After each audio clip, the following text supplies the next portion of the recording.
Devash. Done it? Did you hear anything? Recording in progress? Yes. Yes. Yes. Permission. That's on the computer. Yeah. Yes. Okay. It has started. Start.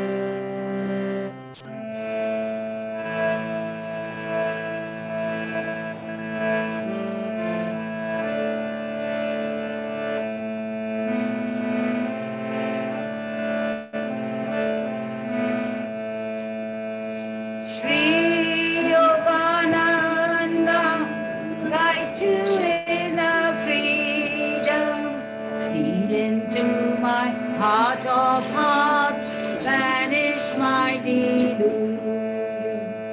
Shri Yogananda, guide to inner freedom, steal into my heart of hearts, banish my sorry, something wrong with it.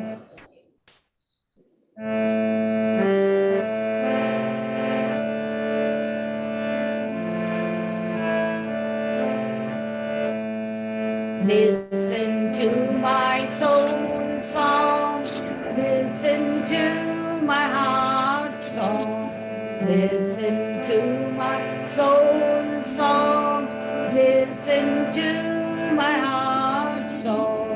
In the secret, in my soul, I will gather blossoms for thee, dipping them in devotion. I will lay them at thy feet. Listen to my soul song, listen to my heart song, listen to my soul song, listen to my heart song. In the secret, in my soul, I will gather blossoms for thee, dipping them in devotion. I will lay them at thy feet.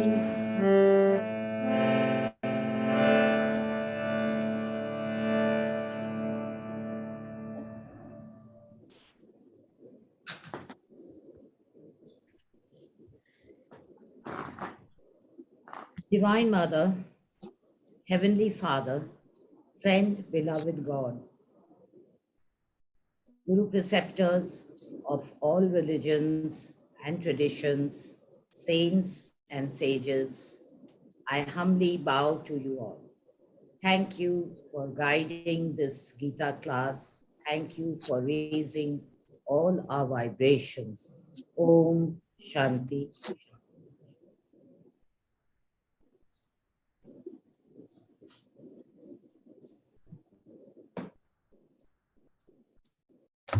So we were at page 212, right?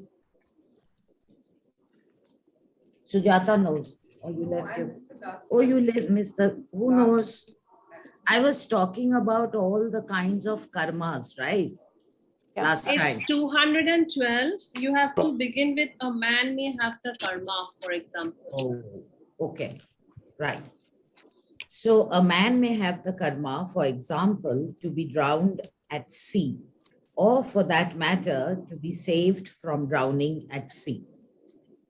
If he never even goes near a lake, however, and therefore is never in a position that makes drowning possible, that particular karma will have to await another life to be worked out. Sometimes an unfortunate karma can be deferred and even offset by an opposite karma. So you can put it off by various means, sometimes a karma, but ultimately it does come. Or you can do to counter a negative karma, you can do a lot of stuff which will get you good karma in order to offset the negative karma. An unavoidable temptation, for example, may be met by newly acquired inner strength that renders the temptation impotent. So if we do a lot of self-growth work, if we are constantly growing and developing, and we are leading conscious lives, then we catch ourselves, acting out patterns. And once we become aware of it, then we can actually stop stepping into a karma which is waiting.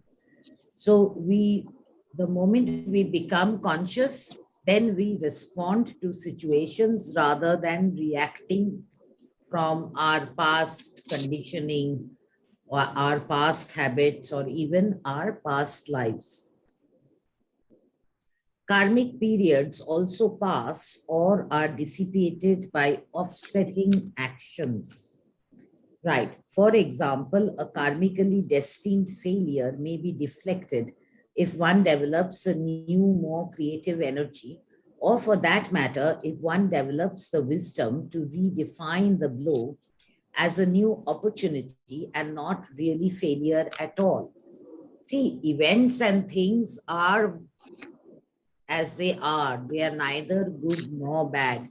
It is how we interpret them that makes it good or bad for us, and therefore either raises our vibration or brings us down to the dumps, right? Say for example, if it is a loved one has passed away, now karmically, am I able to see that the loved one was suffering a lot and the soul has gained a release and will move on to better things, especially if the release has been peaceful? Or I can look at the same event and feel huge sadness and grief and abandonment. And actually, sometimes people are also angry at the loved one for leaving. I've seen that many times, that if a spouse dies, then the partner is blaming the spouse that, how could you just leave me like this and go away? So either you are looking at it as a welcome release and you're thankful to God that the soul has gone to the light, or you have gone into a self-pity mode. Now, these reactions are going to get you karma back, right? So if you remain in the low vibration of grief and depression without being able to overcome it for years, that energy in you is going to attract similar frequencies, similar vibrations. And so your life will continue to go down, sad, sad, sad.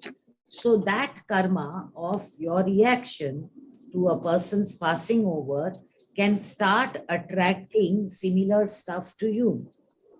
On the other hand, if you have reacted or responded to the same situation in a very different way, and you see it from a higher perspective, that it is the soul was suffering, it was time for the soul to go, and you are happy that the suffering was not continued for the next 15 years and that the person gained a release. And then your vibration in such a case will be high. And so whatever else you will be attracting to you will be also of a high vibration. right? So it is, our thinking makes it so. A situation or a thing is neither good or bad. It is what are you placing on it? What judgment are you putting on it? And of course, as I keep explaining, not to judge at all is a place of enlightenment. When I can simply see and my mental chatter does not immediately activate that this is good, this is bad, this is so, it is that which starts the karmic spin inside us. So a person with an absolutely still mind sees things as they are without the need to label everything. So there is a very interesting meditation. Go for a walk in nature, observe everything, label nothing. If you pass a flower, there's an automatic commentary, oh, what a wonderful flower. If you see a cat going up a tree, what a cute cat or what a horrible cat, depending on your attitude towards cats. If you see dirt on the road, why don't they clean it up? There's constant chatter. And this is what sets the vibration, the frequency in our body into motion. If you are judging too many things as bad, your vibration goes down and you attract negative karma. If you are judging things as good, your vibration is high, you are attracting positive karma. But a person who is looking for ultimate freedom does not want either good or bad karma. They want freedom. A person who wants inner freedom just wants to be free of this entire cycle of continuous lifetimes coming back again and again. So when we reach that kind of evolution of our consciousness, we will stop. Anurupa, just silence, mute everybody. There's some sound. So, Mimangsha, please mute yourself. so when we stop judging, right, that is when you can't mute her. Yeah, I have to see which, I'm not very good in these things. You're telling me. Right, I am sorry to be Oh, the participants. I have to go to participants, right? Just 1 mute. minute. Yes, you can mute everybody, but if they want to speak, they can unmute themselves. Mute all. Right. Not me. Oh my God, I muted you. Now you unmute yourself. Yeah. It's reassuring to know somebody is as bad as I am. Okay. So every time this mind chatter, which is constantly judging and labeling goes on, that's how the vortices in the astral body, in the chakras, that's where the karmic patterns start to, form. And these are the entanglements, because the moment you have judged, the result has to come. In this 3D earth, we are bound by certain quadrants, which is not there in the higher dimensional world of source. Here we are governed by time, space, cause, and effect. These things we cannot avoid. It is the condition we are in. So in this dimension, suppose we have judged something, then that cause and effect thing will start happening. And as long as the cause and effect thing keeps happening, we will never be able to get out of this cycle. And, after maybe 2-3 lifetimes of good karma, the spiritual path, as I say, is a razor's edge. You may make a mistake in your choices and you may spin back several steps also. So this is the game. So while we become very serious when we think of all this, Today I was telling Ritu, my best quote from Paramahansa Yogananda is, "We are here to entertain and be entertained." This is my best quote. Not to take everything too seriously, do the best you can, be happy, no, but it is a game. And while you're not taking anything very seriously, the first person you should stop taking very seriously is yourself. No, I can make mistakes. There's nothing I can do. I simply have to get up, brush my backside off, dust my knees off, and move on. This is how it is. And as we grow more and more aware, we also become more and more joyful. Okay, things won't drag you down, especially when you do spiritual practices like meditation. Things cannot keep you down for very long. Your resilience to bounce back is 100 times more. First of all, you don't even get bogged down that much that you used to. So in any case, you will be progressing towards entertaining and being entertained gradually, and you will start laughing a lot more and not taking everything to heart and everything personally, okay? So it depends on how we look at a situation that we generate good karma or bad karma. And, there is a thing that if you do a lot of self-growth work, if you do a lot of spiritual work, an astrologer can no longer look at your birth chart and be able to tell your future. Why? Because now you are not reacting out of past patterns. What do the astrologers study? Your past patterns according to the stars, according to when you were born, according to your date and birth and all those things. They are predicting your future based on what you have gone through, and therefore how you're likely to react in the future. But nothing is written in stone. We have free will. So what is that free will? To do our personal growth work. When you do that, an astrologer cannot tell your future, because now you are an autonomous being. What is an autonomous being? You are a conscious being. You are responding. You have enough discrimination. You have enough clarity to be able to see patterns which you are repeating and creating the same results for yourself. And now you drop those things and you move on.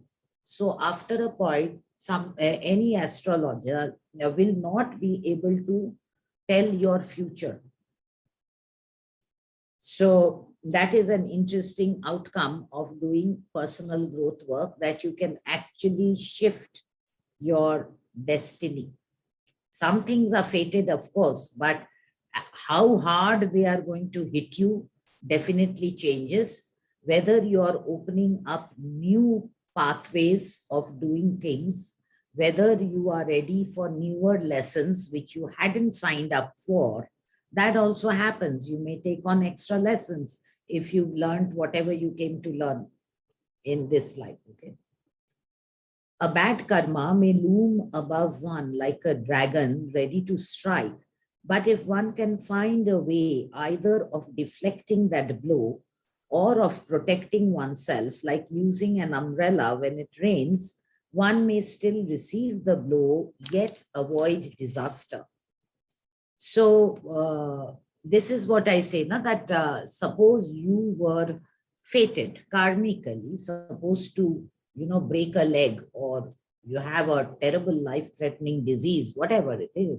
Now you have done a lot of self-growth work. You have either meditated or you've gone in for therapy. You have done all those things and you drop that karma. However, the karma will leave your body in a very minor way. Maybe instead of breaking a leg or amputating a leg, you just twist an ankle and you're okay in 2 weeks' time. Or instead of a life-threatening disease, it is some mild attack of something which does not turn into life-threatening, right? So you can always mitigate karma. So that's why, astrologers also say that it is a yoga. There is a possibility that from this age to this age, this might happen. They never say this will happen. They say there is a time period here where you need to be careful. They will never set it in stone. Moreover, they'll give you astrological stones to change your vibration. That's a kind of therapy.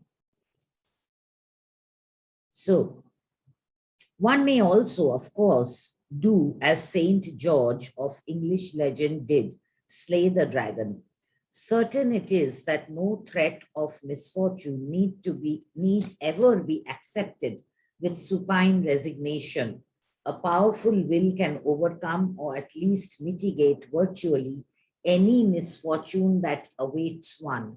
So we don't need to just be like sitting ducks and, oh, it is my karma, it is my fate, and go under with it. If you show enough willpower to change, to look at the situation differently, you can certainly move out of that pit.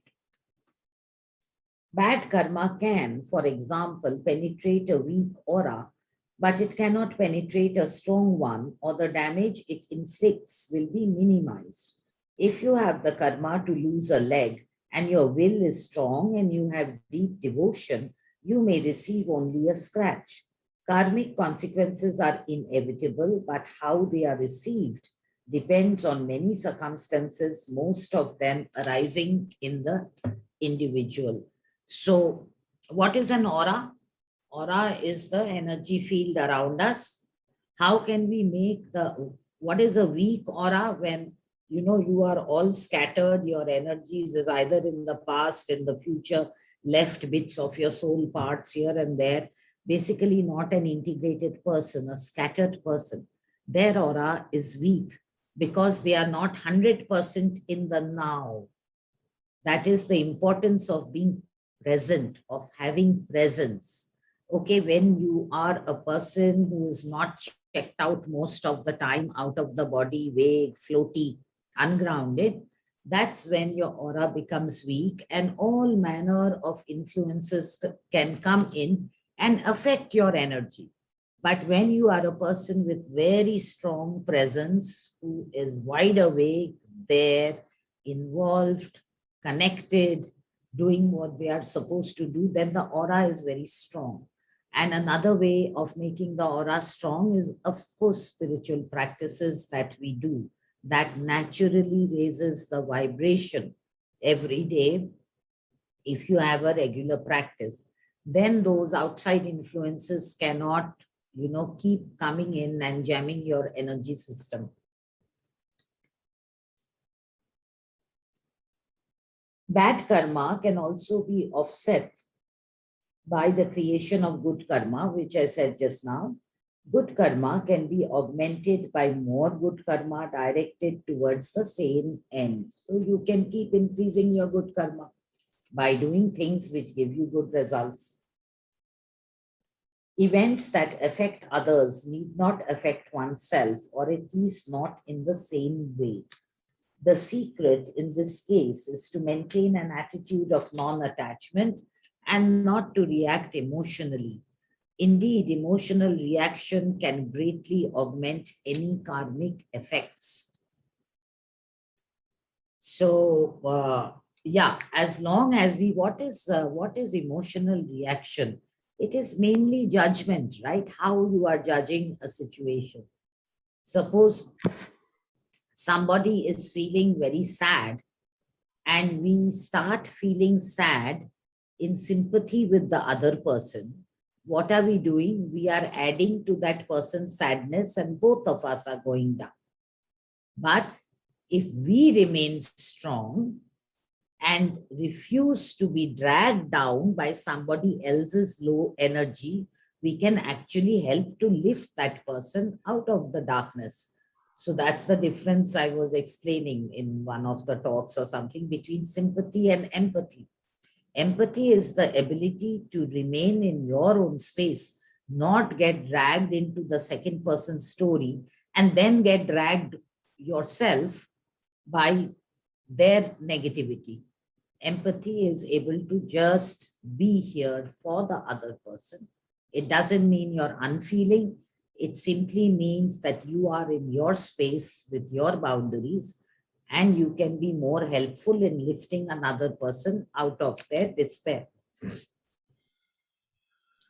Indeed, emotional reaction can greatly augment any karmic effects.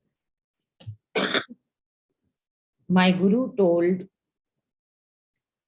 a story about a village in India in which 3 people died unaccountably of some disease. Concerned, the villagers repaired in a group to a solitary sadhu or a holy man who lived outside the village and asked him to intercede. The sadhu meditated and saw that the disease had been caused by a demon. He summoned the demon and told him, "This village is under my protection, leave it alone." The demon promised to obey. A week later, at least 100 other people had died. It seemed a veritable epidemic. Again, the villagers approached the sadhu and cried, "Your prayers have not helped us. There must be a terrible curse on our village." The sadhu summoned the demon again and scolded him, saying, "I told you this village is under my protection. You promised to leave it alone, but now it appears you have broken your promise." "No, I haven't, Holy One," protested the demon. "It's true, I killed the first 3, but all the others have died out of fear." So this is how disease spreads. It is how you judge when somebody is afflicted by a disease. "Oh my God, I think I'm going to get it. This is really frightening." That mental commentary is going to lower your vibration, which is going to attract the karma of the disease straight into you. That's why we say that when this COVID epidemic, please do not look at the news 100 times a day. Where is the need? If you need the information, listen once. Don't listen to horror stories of it, because in any case, you are not able to help. If you are able to help, by all means, start donating to the hospitals, wear 10 masks and go and do some service.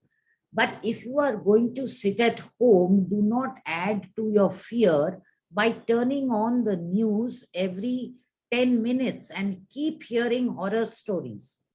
You will be the first one to fall sick. So it is our judgment, it is our fear that will draw in the disease. So Master says disease and healing both enter the body through the imagination. That is the point of entry. It is at the causal level. We exist on 3 levels: the physical level, the energy level, or the emotional level, or the thought level. Everything begins with a thought. You have a thought, COVID is bad, I'm going to die. The emotion will be one of terrible fear. The moment you have fear, your energy system, chakra, is going to get blocked, and the body organs will get affected. Your aura will be so weak that virus or whatever it is going to come in. It will come in. So no matter how much you take care, if it is fear-based care, that you are wearing 10 masks and you are waking up 10 times at night out of the fear that I'm going to get this disease, 100% you will get it. So we have had examples of people who are so afraid and they have taken so many precautions. Everybody in their family has had COVID. It's the fear. Whereas if you had a strong aura, you maintained a strong aura, you took whatever sensible precautions you needed to. You don't need to be foolhardy, but you don't really believe you're going to get it, then you're not going to get it. It's as simple as that. So to understand what is moving in our heads is the first way to block karma. Of course, to block all karma, good and bad, requires a mind which does not think at all. That is a yogi's mind. A yogi will command the mind to come in when they need it, to do operational stuff. They don't allow the mind to run away and think its own thoughts. Their mental chatter is down to a minimum. And that's why they are always calm. They are connected to source. Only when the mind is needed to do practical things in the world, they will activate the mind. And so, because they are on a straight path to moksha or enlightenment, so they are working at a different level altogether. But the least we can do is at least work at good karma, right? Instead of no karma at all. That is a long shot. But at least watch your thoughts and see what you are creating for yourself.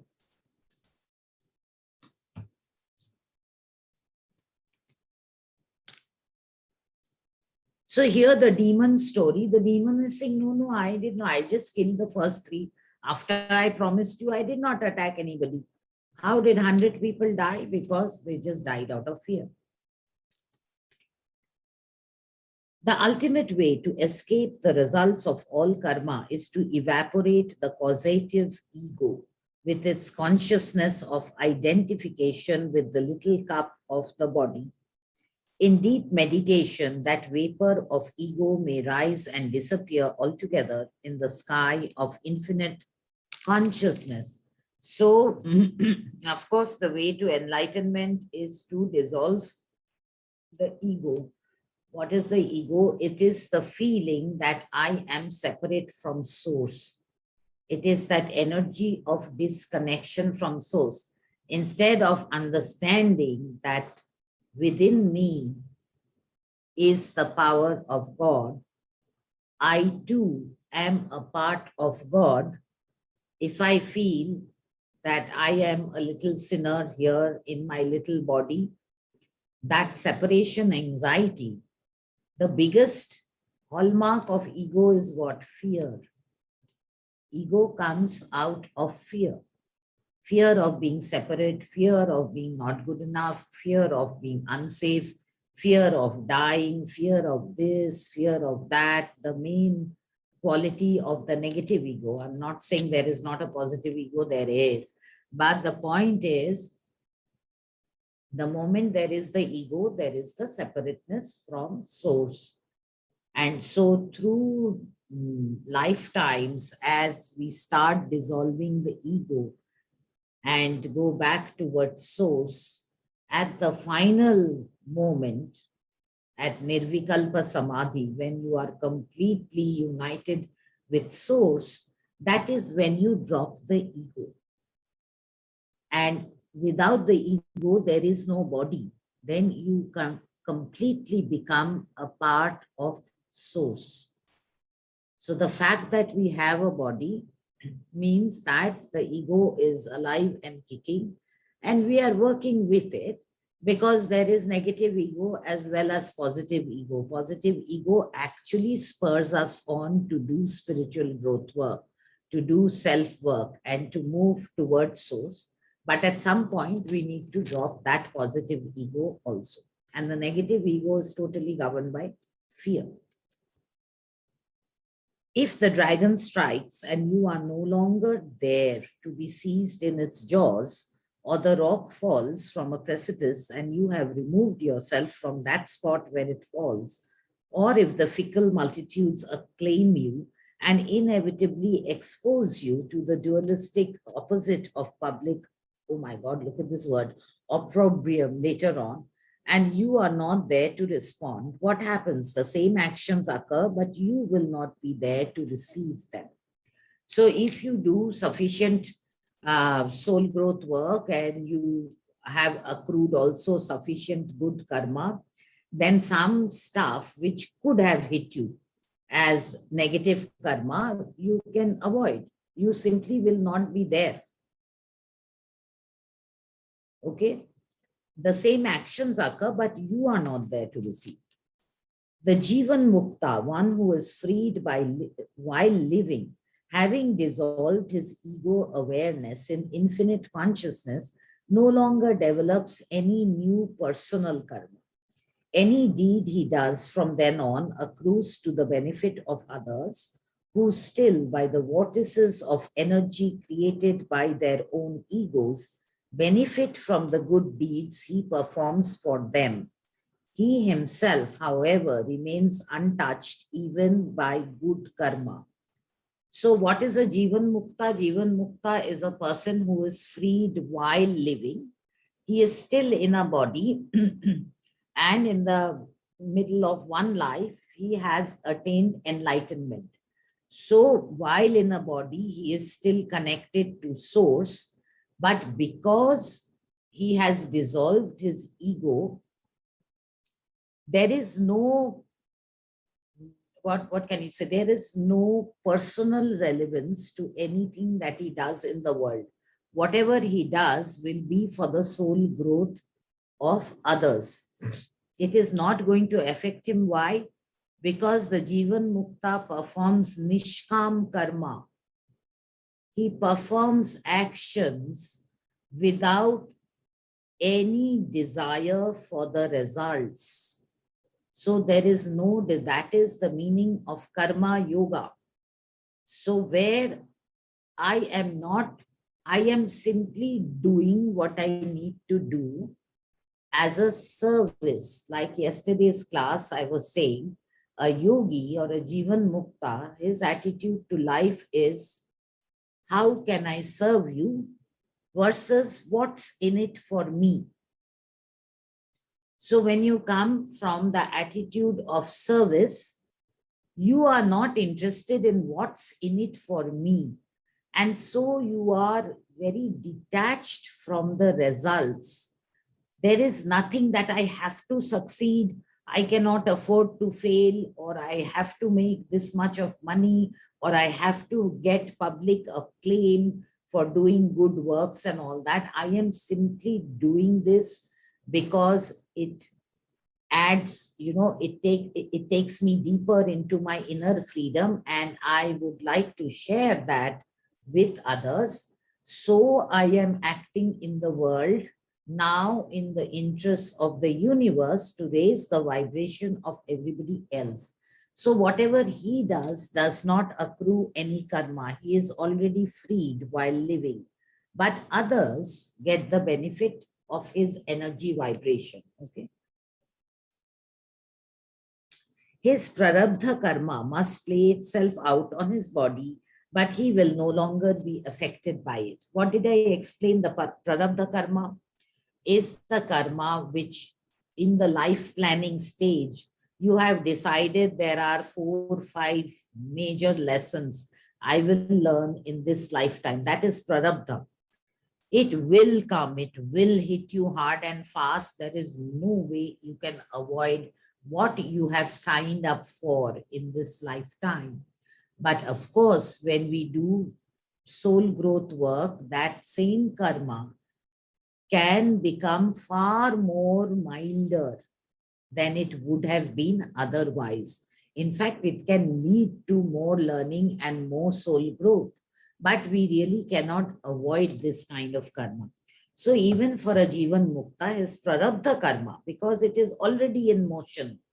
It's a momentum that has built up. It's already, you can't stop it, but it will no longer, he will not be affected by it because he has risen above it. He is now egoless.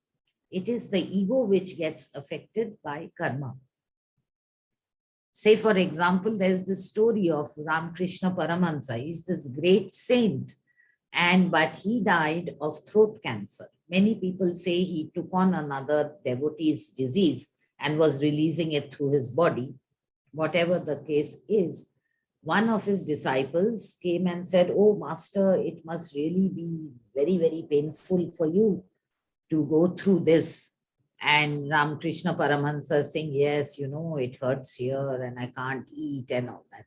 After a while, the disciple, who was quite advanced, says, "Master, but you're not feeling anything, are you? I can see it in your eyes."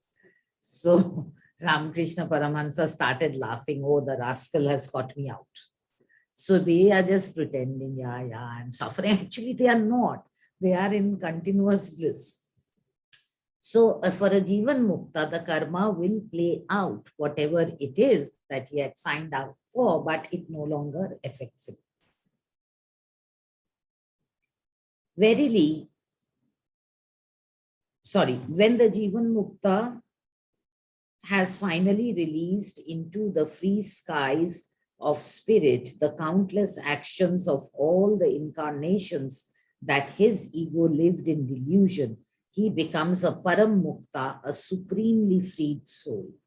So a Jivan Mukta is who has released karmic stuff from this life. I'm not very sure, I'm trying to, yeah, and the Param Mukta has actually released all the stored karma, the Sabija karma or the Sanchita karma, lifetimes of karma, which we carry around with us. So that is a Param Mukta. Verily, there is nothing in this world so sanctifying as wisdom. In due course of time, every devotee who is successful in his practices will realize in his own self the truth of this statement. So, if you get the wisdom and the discrimination, which actually is when we activate the third eye chakra, what happens? We activate our intuition or our sense of knowing. That is the real wisdom. When you are able to understand the big picture, you are able to understand the whole mechanics of energy and how life works. So once you have understood that through your spiritual practices, he will realize in his own self, the self is with a capital S. So he will realize in his own higher self the truth of the statement that once you have the knowing or the wisdom, then you are free. The person of devotion who is engrossed in, so this is Jnana Yoga, okay? The yoga of wisdom, where you, what time is it? 4:30. 10 to 5. Achha, this clock has gone. Yeah. Right, okay. So this method of gaining enlightenment through wisdom is the path of Jnana Yoga, the path of knowledge, okay? The person of devotion, this is the path of Bhakti Yoga. The person of devotion who is engrossed in the infinite, having brought his senses under control, achieves wisdom and gains that which he knows at once to be perfect peace. What is having brought his senses under control?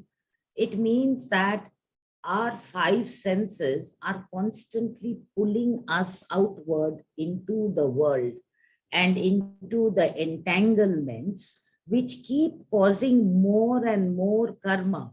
The more you get entangled in the world by the means of the five senses, the more karma starts accruing to you and the more lifetimes you keep having to live.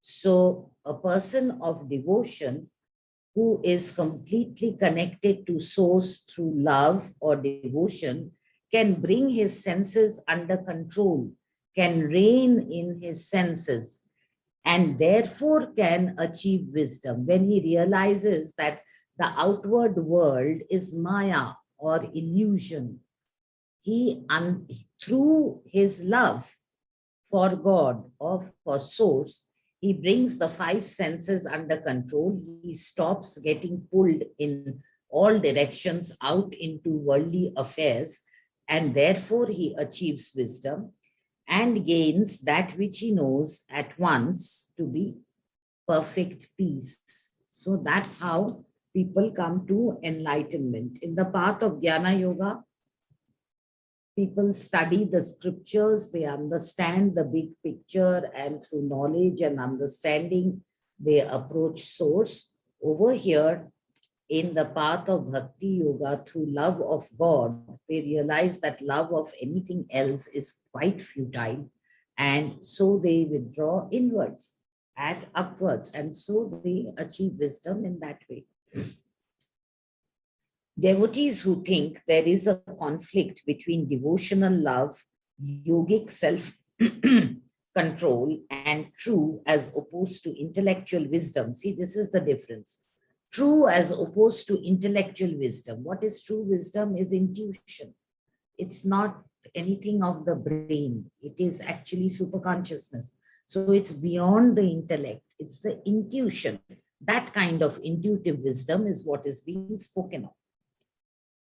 So devotees who think there is a conflict between devotional love, that is Bhakti Yoga, yogic self-control, that is Karma Yoga, and true wisdom, which is Jnana Yoga. Fail, these are the three yoga paths. And what do we practice? Raja Yoga, which is the path of meditation, right? Fail to realize that all these paths, devotion, which is Bhakti Yoga, yogic practicality, which is Karma Yoga, and calm discrimination, which is Jnana Yoga, are aspects of the same truth and result in the same realization. So no matter whatever path of yoga you are following, it will ultimately lead you to source. The end goal is the same. Whether you will go through energy work or meditation, that is the way we do, more focused in that way, or you will go through Karma Yoga, which is through service, or you will go through Jnana Yoga, which is through wisdom, or you will go through Bhakti Yoga, which is love. Whatever way you go, the ultimate goal is the same.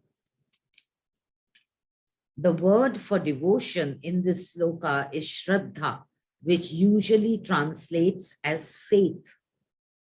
The reference is to that kind of devotion which doesn't hold God at a distance by appealing to him for divine favors, but which, like an arrow, flies straight to the bull's eye of his divine love as a natural inclination of the heart towards its true, intuitively perceived source. So he's explaining a shloka here. So here devotion is known, the Indian word for it is Shraddha, and it is a kind of faith or a kind of love that intuitively connects me to God. I don't see God as separate from me, as a being to whom I will have to ask favors. I am in constant supplication. No, I am one with God in divine union, in that kind of love.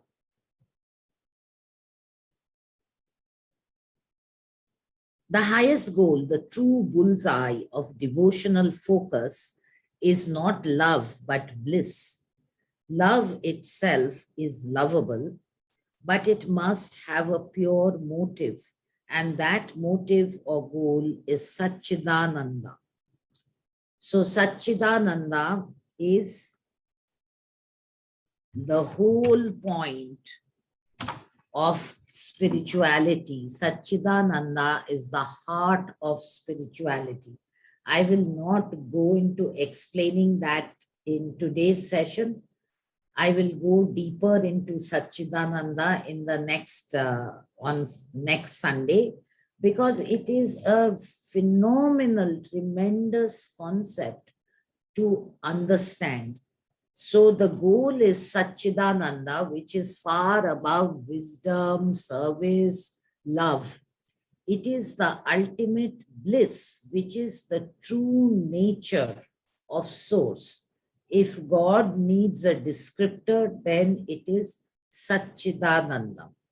Sat, Chit, Ananda, existence, consciousness, bliss. So that is what, as humans, we are evolving towards. So I will go into Satchidananda in the next class. It is good surely to seek God for his love, but the highest goal of all is ever conscious, ever existing, ever new bliss. Actually, it's ever existing. Sat is ever existing. Chit is ever conscious. Ananda is ever new bliss. Without this as one's goal, even love, if one seeks it as his highest goal, contains the danger of awakening the desire for personal love. True, perfect love is always impersonal, expansive, and ultimately infinite. It has no object save bliss alone. So even above love, what is there? It's bliss. It is the bliss which can only be experienced. It is impossible to describe. But in meditation, when you reach that final union with Source, that is what you become, Satchidananda. Okay. So today I will stop here. Any questions, anybody? It's 5 o'clock. Anybody have any questions? Yeah, Urmi, I do. Yes. So, in the beginning, you were talking about emotionally not getting drawn into emotion and stuff, Yeah. which seems to be in contradiction to what I'm reading. Where are you? I'm here. I'm just getting my phone so I can look at the time. Yes, tell me. Which seems to be in contradiction to what I'm reading now, the Gabor mate, which I was talking to you about recognizing your being in touch with your emotion, recognizing it. And so I'm a little confused about the two because those are kind of contradictory. We are not saying do not recognize it. We are simply saying do not sit in it, process it, get it out.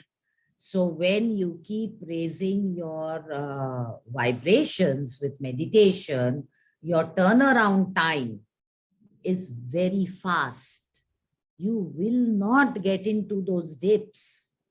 But if you do get into those dips, you have to acknowledge it and you have to release it. But you don't have to sit in it for 3 months. Okay. So you see what happens with people who suffer from depression versus people who don't. A person who suffers from depression, the same incident may affect you for a week. The same thing may put somebody in depression for 3 months. So what are we saying? Understand it, experience it, process it, release it, move. That is what we are saying. We are not saying that they pretend they never existed. No, you'll get into trouble. They will only become cellular memories jamming your body. We are saying feel it, release it, feel it, release it. And that is why a spiritual practice, because the release becomes faster. And because you are more or less always having your energies in the higher chakra levels, your judgment of a situation is more positive than if you always remained in the lower chakra, lower vibration. For example, as I was saying, it is a situation is as it is. How you are judging it will determine where you are going karmically. So if somebody has died of deep suffering and the spouse is getting angry, he left me and he went away, he deserted me, right? Versus... But that is also a normal, natural process. No, it isn't. It depends on who you are. Not everybody blames their spouses. I have seen both kinds.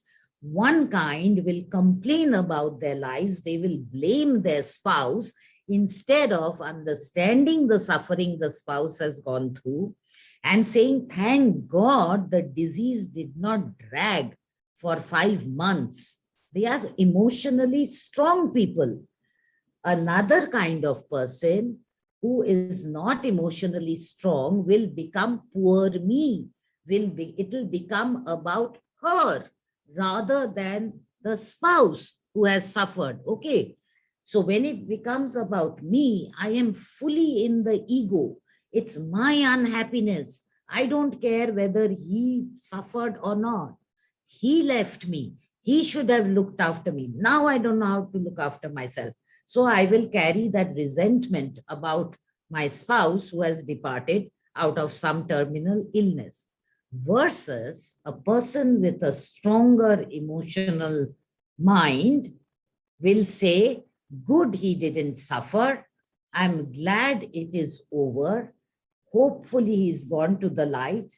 I am happy that we had the years that we had, and I will continue to look after myself and move on.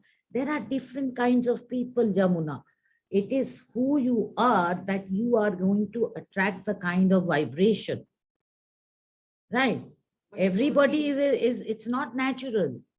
Different people will react differently. Yeah, Sujata. But if the spouse was not suffering and he went, then So what? He went. Can you stop your death? I am not judging. I'm saying people, if the spouse was not suffering and he died, so he died. No, I One get person that. will No, I remain get that. angry Urmi, and I get all another that. person will carry on.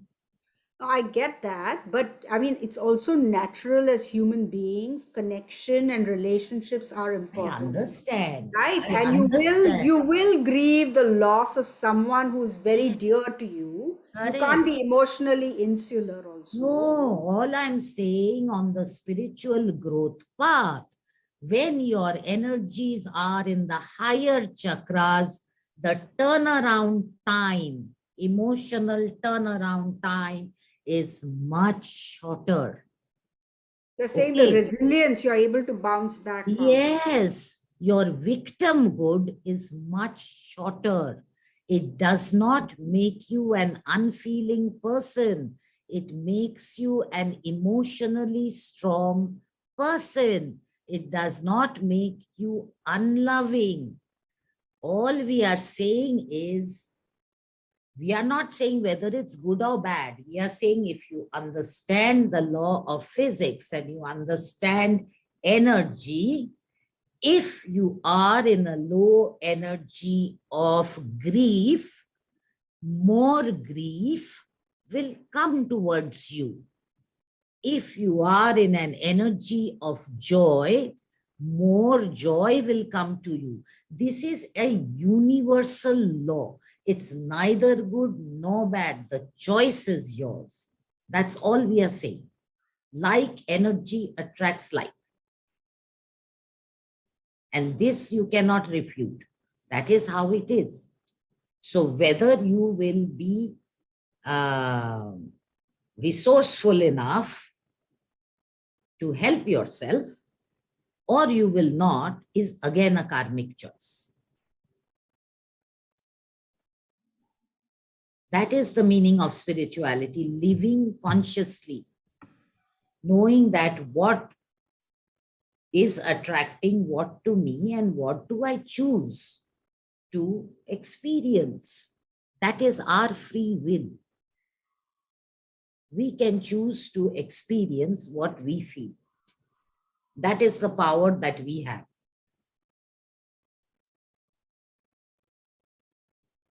Okay. Ultimately, the book you are reading will come to the same conclusions as spirituality. He's coming from no other point of view.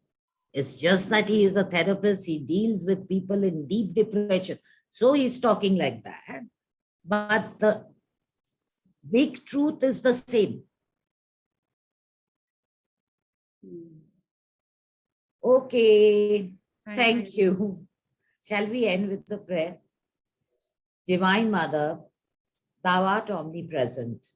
Thou art in all thy children. Manifest thy healing power in all bodies, minds, and souls. Now send out the healing vibration and chant Om with me 3 times. Om.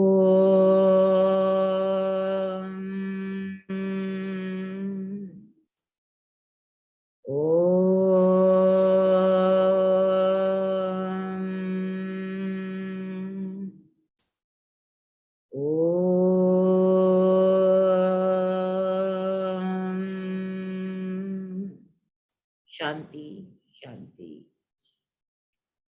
So see you next Sunday